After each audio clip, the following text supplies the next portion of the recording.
Welcome back to our YouTube channel biology with medico. So पहले हम लोग ने 4 डीपीपी कर लिए गाइस, अब ये 5वां डीपीपी करते हैं आज। सो जल्दी से शुरू कर देते हैं, मतलब आपका टाइम वेस्ट नहीं होना चाहिए और अभी नीट का डेट भी काफ़ी पास आ गया है। सो चलिए शुरू करते हैं। The fatty liver syndrome is due to excessive intake of. So ये जो फैटी लीवर सिंड्रोम है गाइज, वो क्या होता है, मतलब लीवर जो है उसका साइज बढ़ जाता है और वो किसकी वजह से होता है। ऑब्वियसली लीवर है तो उसका आंसर क्या आ जाएगा गाइज, टोबैको, अल्कोहल, एस्पिरिन या मॉर्फिन। सो ये जो एस्पिरिन और मॉर्फिन है गाइज, वो जो ड्रग्स होते हैं, और टोबैको से तो लीवर पे कोई इफेक्ट नहीं होता। Liver is affected mostly by liquid substances, तो इसका आंसर आ जाएगा अल्कोहल। सो ऑप्शन बी आ जाएगा इसका आंसर। अगला क्वेश्चन देखते हैं गाइज।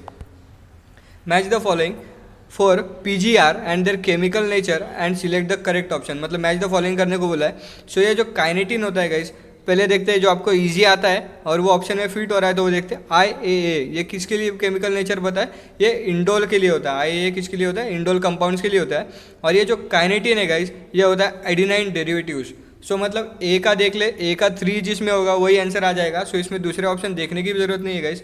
ए का 3 आ गया, मतलब ऑप्शन क्या आ जाएगा गाइस, ऑप्शन आ जाएगा, ऑप्शन ए आ जाएगा। सो इधर दूसरा ऑप्शन देखने की कोई ज़रूरत नहीं पड़ी, क्योंकि ए का 3 एक ही ऑप्शन में दिया है, भी पूरे 4 ऑप्शन में। सो अगला क्वेश्चन देखते हैं गाइस। नेक्स्ट क्वेश्चन है the enzyme present in RBC at higher concentration. So अभी जब हम लोग हायर कॉन्सेंट्रेशन में जाते हैं तो जो आरबीसी का रेट है गाइस, वो कम हो जाता है। मतलब आरबीसी का अमाउंट वो ज़्यादा बढ़ना चाहिए, मतलब हाई अमाउंट में हम लोग को ऑक्सीजन लगता है। सो उसमें जो आरबीसी कॉन्सेंट्रेशन जो बढ़ाएगा वो होता है गाइस, वो एंजाइम का नाम क्या है, DNA gyrase, pepsin, DNA polymerase या फिर कार्बोनिक एनाइड्रेज। तो इसका आंसर आ जाएगा ऑप्शन डी, कार्बोनिक एनाइड्रेज आ जाएगा। सो आपको याद रखना है option D, carbonic anhydrase.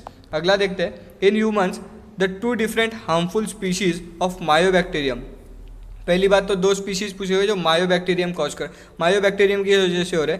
So cholera and diarrhoea, pneumonia and diphtheria, tetanus and plague और लेप्रेसी और ट्यूबरक्लोसिस। सो मायोबैक्टीरिया से होने वाले 2 डिसीज़ का नाम क्या है गाइस, मायोबैक्टीरिया से होने वाले 2 डिसीज़ का नाम है लेप्रेसी एंड ट्यूबरक्लोसिस। सो इसका आंसर आ जाएगा option D, leprosy and tuberculosis. So अगला क्वेश्चन है cDNA is synthesised from RNA by the enzyme. cDNA is synthesised from the RNA by the enzyme. So cDNA कौन से एंजाइम से synthesis होगा, RNA dependent RNA polymerase, DNA dependent RNA synthesis, RNA dependent DNA poly convertase या RNA dependent DNA polymerase. So इसका answer क्या आ जाएगा guys, RNA dependent DNA polymerase. So इसका आंसर आ जाएगा ऑप्शन डी आ जाएगा। सो ये आप देख लेना, इसका ऑप्शन डी आ जाएगा। आप फिर से अगर ये वीडियो देखते हो तो इसको आपको फिर से ध्यान से देखना है कि ये ऑप्शन है option D, RNA dependent DNA polymerase. So दूसरा क्वेश्चन देखते हैं। Which of the following structure is considered to be as secondary lymphoid organ. So secondary lymphoid organ पूछा हुआ है guys. So secondary lymphoid organ कौन सा हो जाएगा इसमें। सो पहली बात तो टॉन्सिल भी सेकेंडरी लिम्फॉइड ऑर्गन है, अपेंडिक्स भी सेकेंडरी लिम्फॉइड ऑर्गन है, और ये पेयर पैचेस वो भी सेकेंडरी लिम्फॉइड ऑर्गन है।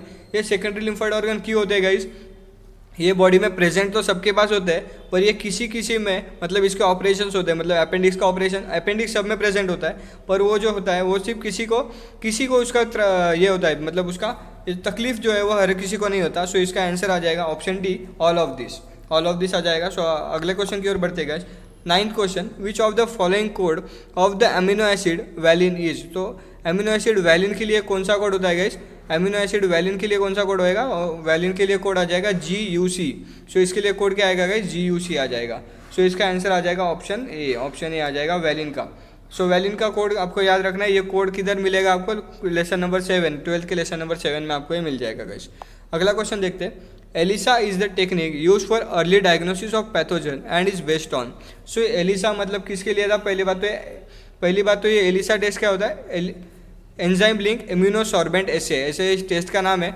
और ये किसके लिए होता है, ये एंटीबॉडीज डिटेक्ट करता है हम लोग के बॉडी में, और उसकी वजह से ये पैथोजन कौन सा है वो समझ जाता है हम लोग। सो एंटीबॉडी टेस्ट है।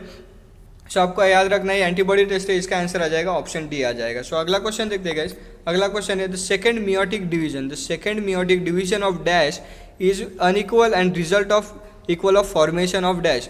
सो ये जो सेकेंडरी मियोटिक डिवीजन है वो अनइक्वल होता है, तो किसका होता है वो, और ये क्या फॉर्म करता है। So unequal and result in the formation of, तो ये जो सेकेंडरी मियोटिक डिवीजन है वो सेकेंडरी oocyte फॉर्म करेगा गाइस। सो इसमें आंसर पी आ जाएगा, सेकेंडरी oocyte, और क्यू का आंसर आ जाएगा क्यू। उसके साथ क्या रिजल्ट होता है, क्या रिलीज होता है वो आपको याद रखना है। उसके साथ रिलीज होता है एक पोलर बॉडी हमेशा आपको याद रखना है। oogenesis में सेकेंडरी oocyte के बाद एक पोलर बॉडी हमेशा रिलीज होता है, और ये जो सेकेंडरी oocyte है वो आगे जाके ओवम में कन्वर्ट हो जाता है गाइस। सो इसका आंसर आ जाएगा ऑप्शन सी आ जाएगा। सो अगला क्वेश्चन देखते हैं, which of the following is not a source of restriction endonuclease. So इसमें ऐसा कौन सा है जो एंडोन्यूक्लियस का सोर्स नहीं है गाइस। सो इसका आंसर क्या आएगा वो देखते हैं अभी। पहली बात तो हेमोफिलिस इन्फ्लुएंजा। सो ये this is the source of endonuclease क्या होते हैं, वो डीएनए कट करने के लिए काम आते हैं। सो ये हेमोफिलिस इन्फ्लुएंजा भी उसका सोर्स है, इशीरिया कोलाई भी उसका सोर्स है, और ये जो लास्ट ऑप्शन दिया हुआ है बैसिलस एम्फोजीनियस ये भी उसका सोर्स है। सो ये जो एग्रोबैक्टीरियम ट्यूमिफिशियंस है तो इसका सोर्स नहीं है। सो इसका आंसर आ जाएगा ऑप्शन सी, आपको याद रखना ऑप्शन सी। और ये जो मैं क्वेश्चन डिस्कस कर रहा हूँ शायद आपको पता चल गया होगा किधर के क्वेश्चन से। सो आपको याद रखना है और वो टेस्ट जल्दी से सॉल्व करना है। एनटीए के टेस्ट भी काफ़ी इंपॉर्टेंट है और उसमें से काफ़ी क्वेश्चन आ सकते हैं गाइस।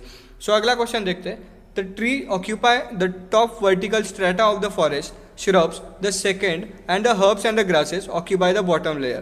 सो ये जो रिप्रेजेंटेशन है तो उसको क्या बोलते हैं गाइज, हम लोग उसको क्या बोलेंगे, रिप्रेजेंटेशन को उसको हम लोग बोलेंगे स्ट्रेटिफिकेशन। स्ट्रेटिफिकेशन क्यों बोलते हैं, क्योंकि वो लेयर वाइज अरेंज है। जो ग्रासेस है वो बॉटम लेयर्स पे आ रही है, उसके बाद आते हैं हर्ब्स, उसके बाद श्रब्स और उसके बाद आते हैं टॉल ट्रीज। तो ये जो लेयरिंग है हर्ब्स, श्रब्स, ग्रासेस और टॉल ट्री का, सो उसको हम लोग बोलेंगे स्ट्रेटिफिकेशन। सो इसका आंसर आ जाएगा ऑप्शन सी आ जाएगा गाइज। अगला क्वेश्चन देखते हैं, सिलेक्ट द करेक्ट ऑप्शन। सो इसे सिलेक्ट द करेक्ट स्टेटमेंट। तो पहले चारों स्टेटमेंट पढ़ लेते हैं। The first movement of the foetus and appearance of hairs on the head are usually observe during. So इधर 6th मंथ दिया हुआ है तो वो गलत आ जाएगा। वो कितने मंथ पे होता है, 5th मंथ में होता है, 5th में होता है। सो आपको याद रखना है, the memory gland of the female undergo differentiation during puberty. Before puberty नहीं होता इधर, बिफोर प्यूबर्टी नहीं आएगा, वो आएगा during puberty and start producing milk at the end of the pregnancy, मतलब लास्ट के 2 महीने में। सो ये भी गलत आ गया, पर इधर क्या आएगा, ड्यूरिंग प्यूबर्टी आएगा। सो ये trophoblast cell contain specialize stem cells which have the potential to give rise to all the tissues and organ. ये ट्रोपोब्लास्ट सेल का जो पोटेंसी होता है टिश्यू और ऑर्गन बनाने के लिए, सो उसको हम लोग क्या बोलते हैं, उसको हम लोग बोलते हैं टोटीपोटेंसी। और ये आंसर सही आ जाएगा। सो इसका आंसर आ जाएगा ऑप्शन सी। फिर भी हम लोग डी ऑप्शन पढ़ लेते हैं। After implantation finger like projection appears on the trophoblast which is surrounded by uterine tissue and maternal wall. ये गलत है। ये जो फिंगर लाइक प्रोजेक्शन होते हैं गाइज वो ओवम के कलेक्शन में काम आते हैं और उसको हम लोग बोलते हैं फिम्ब्रे। मतलब ये तीनों स्टेटमेंट गलत आ गए, ए बी, बी बी और डी बी। सो इसका आंसर आ जाएगा ऑप्शन सी गाइज। अगला क्वेश्चन देखते हैं, which government act in India has passed in 1986 to protect and improve the quality of our environment. So अगर आपको तुक्का भी लगाना है तो इन्वायरमेंट वर्ड आ गया इसमें। सो इन्वायरमेंट ये आ जाएगा नेशनल इन्वायरमेंट प्रोटेक्शन एक्ट। और वो तीनों जो एक्ट थे guys, protection of air, water and soil, was ये पास्ड इन 1986 और this is govern by national environment protection act. तो इसका आंसर आ जाएगा option A, NEPA, national environment protection act. अगला क्वेश्चन देखते हैं guys, which of the following is not present in India. So पहली बात तो ये हॉटस्पॉट नहीं पूछा, हॉटस्पॉट पूछा हुआ है जो इंडिया में प्रेजेंट नहीं है। सो वेस्टर्न घाट एंड श्रीलंका ये भी इंडिया का पार्ट है। वेस्टर्न घाट मतलब नीचे वाला पार्ट आ जाता है, हिमालय वाला पार्ट मतलब जम्मू कश्मीर वाला पार्ट, इंडो बर्मा वाला पार्ट मतलब ये जो भूटान वाला साइड है वो वाला पार्ट, मतलब ये सब इंडिया में प्रेजेंट है। पर ये ईस्टर्न घाट है गाइज, ये अमेरिकन साइड में प्रेजेंट है। तो इसका आंसर आ जाएगा ईस्टर्न घाट, ऑप्शन सी आ जाएगा गाइज इसका। सो अगला क्वेश्चन देखते हैं, which of the following will bring about genetic variation. So genetic variation कौन कौन लाएगा। पहली बात तो ऑटोगैमी क्या होता है वो देखना है। ऑटोगैमी होता है सेम प्लांट का सेपल और सेम प्लांट का पेटल एक दूसरे से मैच होगा, मतलब वो फ्लावर भी सेम है, प्लांट भी सेम है। तो ऑटोगैमी मतलब उसमें कोई भी वेरिएशन नहीं आएगा, ये होगा असेक्सुअल रिप्रोडक्शन। असेक्सुअल रिप्रोडक्शन हो गया। क्रॉस पॉलिनेशन होगा, मतलब 2 अलग अलग प्लांट है, ये प्लांट का फ्लावर और दूसरे प्लांट का ओव्यूल होगा, तो वो हो गया क्रॉस पॉलिनेशन। तो उसमें चेंजेस आ सकते हैं, आउट क्रॉसिंग में भी चेंजेस आएंगे गाइस। सो इसका आंसर क्या आ जाएगा, बोथ बी एंड सी आ जाएगा। अगला क्वेश्चन देखते हैं गाइस, मेंस्ट्रुएशन और menstrual flow in the women occur lack due to the lack of hormone. So कौन से हार्मोन लैक होने की वजह से ये कौन से हार्मोन की वजह से ये लैक की वजह से हम लोग को ये मेंस्ट्रुअल साइकिल बंद हो जाता है। सो आपको याद रखना है, menstrual cycle is stop during pregnancy. आपको याद होगा मेंस्ट्रुअल साइकिल प्रेगनेंसी के वक्त बंद हो जाती है। और ये जो प्रोजेस्टेरॉन, ये जो हार्मोन है गाइस, जिसको हम लोग बोलते हैं प्रेगनेंसी हार्मोन। सो आपको याद रखना है, प्रोजेस्टेरॉन को बोलते हैं हम लोग pregnancy hormone, because during pregnancy this hormone is at excess and this causes menstrual cycle to stop. So इसको हम लोग बोलते हैं प्रोजेस्टेरॉन आ जाएगा इसका आंसर। सो ऑप्शन सी आ जाएगा प्रोजेस्टेरॉन। अगला क्वेश्चन देखते हैं, long distance transport of water, mineral and food is generally carried out by. So ये जो long distance transport of food, mineral and water, ये किससे कैरिड होता है? सो इसको कैरी करने के लिए एक बड़ा सिस्टम होता है, और इस बड़े सिस्टम से आपको याद रखना है कि ये बड़ा सिस्टम क्या होगा? मास फ्लो सिस्टम। ये आर्टरीज या वेन्स जो भी है उसके, सो उससे वो फ्लो होता है, और उसमें और ये एक्टिव ट्रांसपोर्ट भी काम आएगा और साइटोप्लाज्मिक स्ट्रीमिंग बोथ भी काम आएगा। सो इसका आंसर आ जाएगा mass flow system, option C आ जाएगा। अगला क्वेश्चन देखते हैं, inbreeding depression can be overcome by. Inbreeding depression मतलब क्या होता है? अगर कोई भी काऊ या फिर कोई भी एनिमल है जिसको हम लोग 5 से 6 बार एक ही एनिमल के साथ क्रॉस ब्रीड करा रहे, तो एक टाइम ऐसा आ जाता है गाइज, तभी उसका ये जो स्पीशीज़ का जो सैंपल है वो कम आने लग जाता है, मतलब स्पर्म स्पीशीज़ कम आने लग जाता है। सो वो अगर हम लोग को डिप्रेशन दूर करना है, सो वो कब होता है? Intra specific hybridisation. सो इसमें कौन सा आंसर आएगा? ऑप्शन सी आ जाएगा। इंफ्रा स्पेसिफिक हाइब्रिडाइजेशन के बाद वो जो इनब्रीडिंग डिप्रेशन है वो कम हो जाता है। इसमें क्या होता है? कोई हायर क्वालिटी वाला bull and then the cow is cross, एंड जो ये जो क्रॉस आएगा गाइज, उसका ये जो सीमेन कलेक्ट करके वो सरोगेट मदर में डाल देते हैं। सो ये किससे दूर होगा? ये दूर होगा इंट्रा स्पेसिफिक हाइब्रिडाइजेशन से दूर हो जाएगा। सो अगला क्वेश्चन देखते हैं guys, thalassemia and sickle cell anemia are cause due to a problem in globin molecule synthesis, select the correct statement. ये थैलेसीमिया और सिकल सेल एनीमिया का करेक्ट स्टेटमेंट पूछा हुआ है। Both are due to quantitative effect of the globin chain system. Thalassemia is due to less synthesis of globin system. Sickle cell anemia is due to quantitative problem of globin system. Both are due to qualitative. So इसमें आपको याद रखना है sickle cell anaemia है वो less synthesis of globin molecule से होता है। सो इसका आंसर आ जाएगा ऑप्शन बी आ जाएगा गाइस। इसका आंसर आ जाएगा option B, thalassaemia is due to less synthesis of globin molecules. अगला क्वेश्चन देखते हैं, the infertility in male is due to low sperm count in the ejaculation और inability inseminate the female partner, can be corrected by. So ये किससे correct हो सकता है? So इसका आंसर क्या आएगा गाइस? ये करेक्शन किससे किया जा सकता है? सो ये करेक्शन किया जा सकता है, एक तो आर्टिफिशियल इंसेमिनेशन, मतलब किसी स्पर्म का, डोनर का स्पर्म आर्टिफिशियली इंसेमिनेट किया जा सकता है, और इंट्रा यूटेरा इंजेक्शन। सो इसमें नहीं होगा, शायद नहीं होगा। इंट्रा यूटेरा इंसेमिनेशन मतलब इंजेक्शन जो है गाइस डायरेक्ट यूटेरस में दिया जाएगा। सो ये भी हो सकता है। सो इसका आंसर आएगा option D, both A and B. So इसका आंसर आ जाएगा option D, both A and B. अगला क्वेश्चन देखते हैं guys, according to Robert Costanza the dash account of for the about 50% of ecosystem is derived. So इसका answer क्या जाएगा? According to Robert Costanza the dash accounts of about 50% is, ये जो soil formation है guys वो ecosystem maintain करने का 50%, ये किसका रूल है? रॉबर्ट कोस्टेंजा का रूल है। सो आपको याद रखना ऑप्शन ए आ जाएगा इसका आंसर, ऑप्शन ए आ जाएगा गाइस इसका आंसर। अगला क्वेश्चन देखते हैं, which of the following is the correct sterilization technique correct है? सो सर्जिकल मेथड सिर्फ मेल में होता है क्या? नहीं, ये गलत है, फीमेल में भी नहीं होता बस। ट्यूबेक्टोमी किस में होता है? ट्यूबेक्टोमी फीमेल में होगा गाइस। सो इधर ट्यूबेक्टोमी इन मेल दिया हुआ है वो गलत है। वैसेक्टोमी होगा क्योंकि मेल का वैस डिफरेंस काटा जाता है और टाई किया जाता है। So vasectomy in male and tubectomy will be in female. So female में ट्यूबेक्टोमी क्यों होती है? क्योंकि उनके फेलोपियन ट्यूब कट करके टाई अप किए जाते हैं। सो इसका ऑप्शन आ जाएगा option D, vasectomy in male and tubectomy in female. So अगला क्वेश्चन देखते हैं guys, when resources in the inhabited are unlimited, resources अगर अनलिमिटेड है तो पॉपुलेशन ग्रोथ इज एक्सपोनेंशियल और geometric fashion, impact of natality and mortality becomes zero, biopic potential will be minimum, population always shows वर्चुअलिस्टिक पर logistic growth. सो इसको क्या होगा?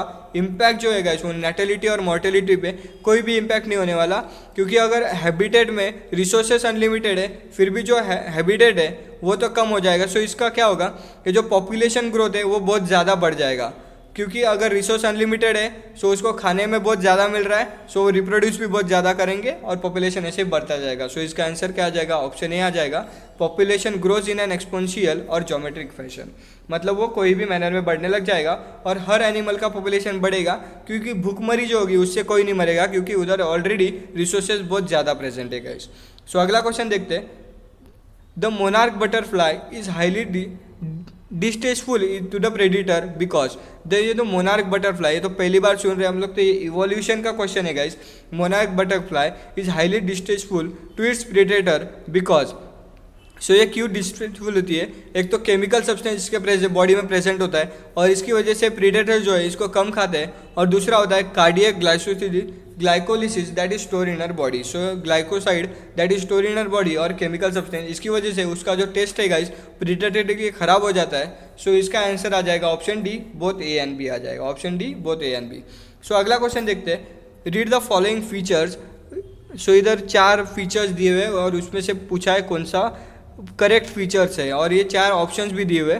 सो पहला वाला देखते हैं, all the exclusive marine triploblastic coelomate organism with water vascular system. पहली बात वाटर वेस्कुलर सिस्टम बोला है, सो इसमें किस में होता है? अस्टेरियस में वाटर वेस्कुलर सिस्टम होता है। सो ऑप्शन ए आएगा या फिर ऑप्शन डी आएगा। A small group of worm like marine animals with the organ, marine animal बोला है और ऑर्गन क्या है? सिस्टम लेवल है। सो इसमें आ जाएगा बेलोनोग्लासेस, तो ये दोनों ऑप्शन में दिख रहा है, सो ये भी नहीं आ रहा। The body is covered by the calcareous shell and is unsegmented with the distinct head, muscular foot and vascular hump. So ये जो हम्प, फुट और कैल्केरियस शेल है ये आस्केरियस में होता है गाइस, ये आस्केरियस में होता है। सो इसका answer obviously answer option A आ जाएगा, क्योंकि फर्स्ट भी ऑप्शन मैच हो गया, सेकंड भी ऑप्शन मैच हो गया और थर्ड भी देख लिया। और लास्ट ऑप्शन देख ले, triploblastic pseudocolumate animals with elementary canal is complete and well developed muscular phalanx। So muscular Fehling well develop किस में होता है? अस्कलमाइटा में होता है। सो इसका आंसर आ जाएगा ऑप्शन ए। सो सारे ऑप्शन मैच हो गए। सो आप फिर से पढ़ लेना इसको, ये बहुत बड़ा क्वेश्चन है। सो मैं जल्दी से ये वीडियो खत्म करना चाहता हूँ, तो फिर से पढ़ लेना आप, इसका ऑप्शन आ जाएगा, ऑप्शन ए आ जाएगा गाइस। सो अगला क्वेश्चन देखते हैं, during the treatment of sewage the chemical process carried out with which type of water treatment. So ये सीवेज ट्रीटमेंट होता है गाइस, वो प्राइमरी और सेकेंडरी ट्रीटमेंट हम लोग खुद कर सकते हैं, पर ये ट्रीटमेंट ऑफ सीवेज वाटर में जो केमिकल प्रोसेस होता है गाइस, ये जो प्राइमरी ट्रीटमेंट है मतलब क्या है, उसमें से कचरा कूड़ा जो भी होगा वो निकाल सकते हैं, वो तो मैनमेड रिसोर्स से हो सकता है, पर ये जो केमिकल प्रोसेस है गाइस जो उसमें यूज़ होती है, सो उसको हम लोग बोलते हैं टर्शियरी वाटर सीवेज ट्रीटमेंट। जब होता है तो उसमें केमिकल प्रोसेसेस यूज़ किए जाते हैं। सो इसका आंसर आ जाएगा ऑप्शन ए आ जाएगा गाइस। सो अगला क्वेश्चन देखते हैं, which of the following are the true chromatids. Chromatid कौन से ट्रू है? पहली बात तो ये हैप्लॉइड क्रोमोसोम है क्या? नहीं। कंप्लीट क्रोमोसोम है? वो भी नहीं है। It is duplicate chromosome? तो नहीं है। It is one half of the replicated chromosome. तो क्रोमोसोम के जो हाफ है गाइज, वो आधा आधा पार्ट होते हैं। क्रोमोसोम अगर 2 पार्ट में डिवाइड किया जाए तो उसको हम लोग बोलेंगे क्रोमैटिड्स, और each one half of the chromatids is called chromosome is called as chromatid. तो इसका आंसर क्या आ जाएगा? ऑप्शन डी आ जाएगा। आपको ये पढ़ना है, one half of the replicated chromosome is called as chromatids. So अगला क्वेश्चन देखते हैं guys, which of the following set of animals are homeothermic monocondylic skull, 12 pairs of cranial nerve, pneumatic bone and 4 chambered heart. Pneumatic bones birds में होते हैं, 4 chambered hearts mammals में होते हैं। So इसका आंसर क्या आ जाएगा गाइस?